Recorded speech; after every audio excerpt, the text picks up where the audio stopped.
Baiklah, semalam Menteri Pendidikan Datuk Dr. Razzie Jidin mengumumkan ujian lisan dan amali sains sijil pelajaran Malaysia SPM 2021 akan dilaksanakan pada Februari 2022 manakala ujian bertulis pula pada Mac 2022.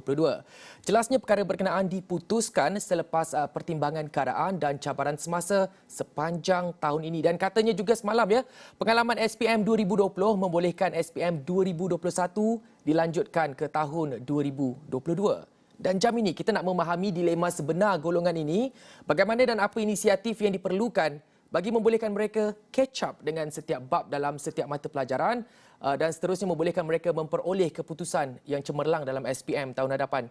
Dan bersama kita di talian ketika ini ialah Tan Sri Alimuddin Muhammad Dom, mantan Ketua Pengarah Pelajaran. Assalamualaikum Tan Sri. Waalaikumsalam. Baiklah Tan Sri, ini tahun kedua mereka belajar secara PDPR. Jadi adakah Tan Sri melihat ada keperluan untuk Kementerian Pendidikan mengusahakan satu pendekatan pengajaran yang baharu dan lebih dekat dengan mereka, Tan Sri? Ya, ini saya rasa sudah tentulah pengalaman SPM tahun 2020 itu saja akan dapat ditingkatkan lagi untuk tahun ini.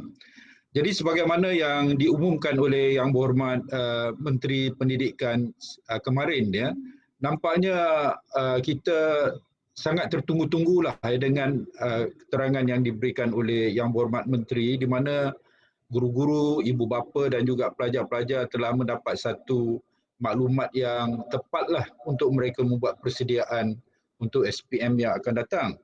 Jadi sebagaimana yang diumumkan semalam, peperiksaan SPM ini akan dibuat pada bulan Mac, tak silap bulan Mac tahun 2022. Jadi pelajar-pelajar mempunyai masa lebih kurang 9 bulan lagi. Saya rasa satu jangka masa yang agak panjang.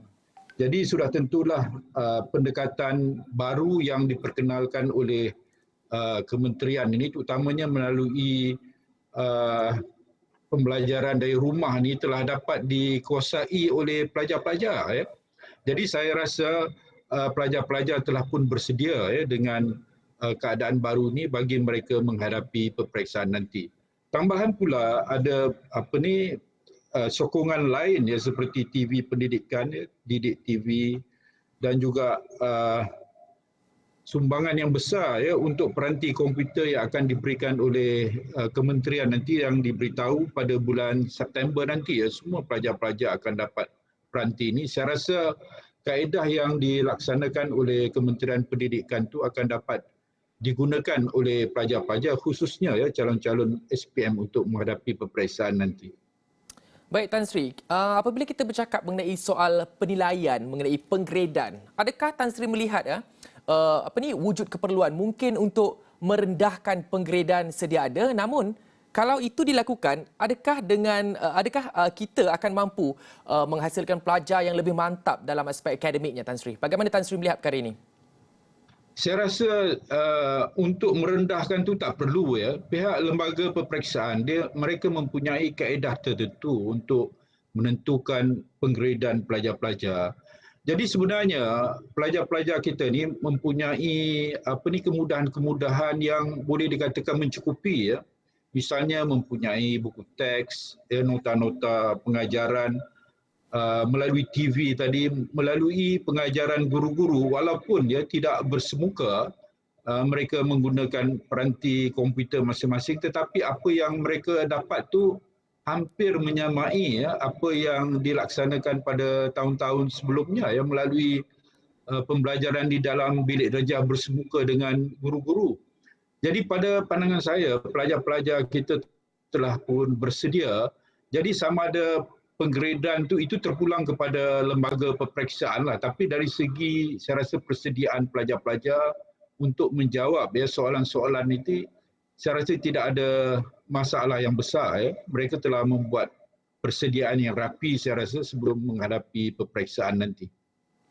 Baik Tan Sri, dan seterusnya Tan Sri, PDPR ini secara amnya membantu pelajar. Namun kalau kita melihat kepada aspek kekangan yang dihadapi oleh setengah pelajar, tidak semua yang ada peranti, tidak semua ada gadget, tidak semua ada akses internet yang mantap.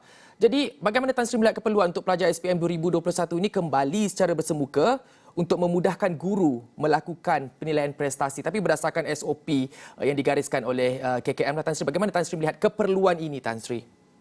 Ya, memang saya rasa perlu dan kita mengucapkan terima kasihlah kepada Yang Berhormat Menteri dan juga Kementerian Pendidikan kerana semasa soal jawab dengan wartawan di bahagian akhir sidang akhbar itu, ada wartawan bertanya tentang keperluan pelajar-pelajar SPM untuk hadir ke sekolah, dan daripada jawapan menteri, beliau mengatakan ini prioriti, dia kata, keutamaan.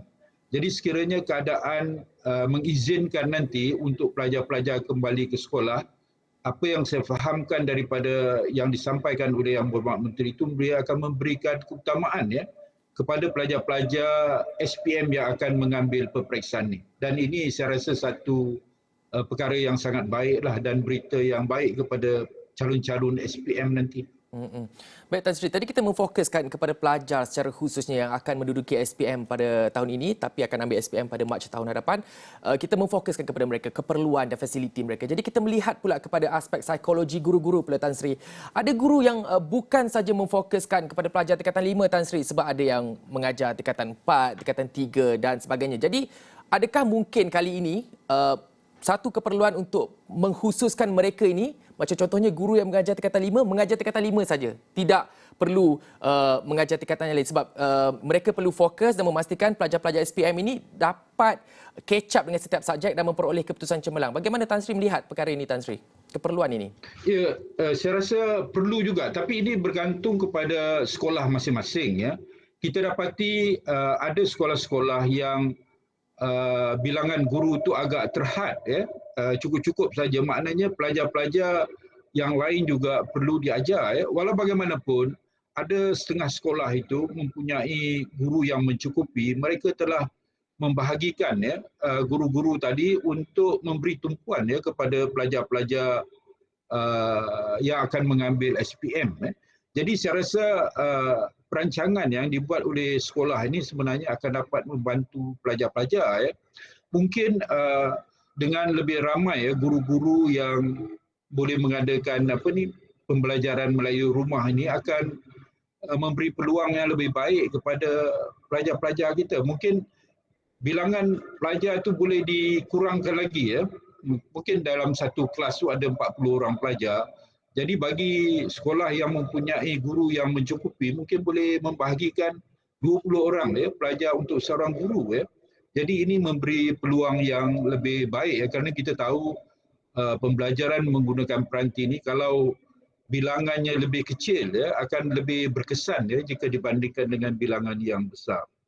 Jadi suka juga saya tambah dalam sidang akhbar menteri itu juga beliau menyatakan tentang latihan guru akan diberikan juga penekanan selepas ini kerana kita tahu apabila perubahan kaedah mood pengajaran itu melalui komputer, latihan-latihan yang lebih banyak perlu diberikan kepada guru-guru terutama mereka yang mungkin ada yang tidak begitu mahir tentang komputer, kerana kita tak tahu pandemik ni panjang mana. Kalau kita bagi setengah orang mengatakan mungkin sehingga akhir tahun ni, tapi kita tak boleh jangkakan.